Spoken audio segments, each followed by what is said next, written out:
అధికార దాహం అందరి హృదయాల్లోనూ ఆవరించి ఉంటుంది. ప్రతి వ్యక్తి తనదంటూ ఒక రాజ్యాన్ని నిర్మించుకోవాలని ప్రయత్నిస్తుంటాడు. అయితే ఆ రాజ్యం కురురాజ్యమంత పెద్దది కావచ్చు, లేకపోతే కుటుంబానికే పరిమితం కావచ్చు. తన అధికారాన్ని పొందే ప్రయత్నం మాత్రం అవశ్యం చేస్తాడు.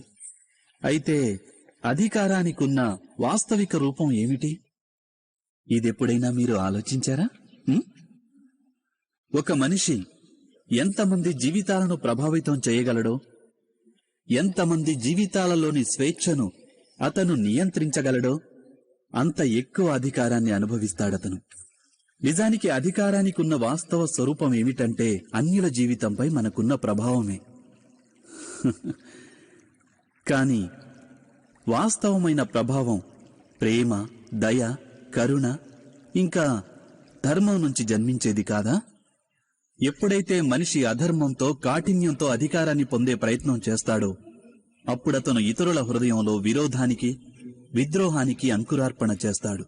దాని పరిణామం అనేది ఇలా ఉంటుంది. కొంతకాలం పాటు అతను తను బలసంపన్నుడు, శక్తిశాలి అనే అపోహలో ఉంటాడు. కానీ అది నిజమైన అధికారం కాదు. ఈ కారణంగానే భృగువు, వశిష్ఠుల వంటి ఋషుల్ని ఈనాటికి పూజిస్తున్నారు, కానీ రావణుణ్ణి, హిరణ్యకశిపుణ్ణి కాదు. ఈ విషయం మీరు అవశ్యం ఆలోచించాలి. సత్యమే కదా?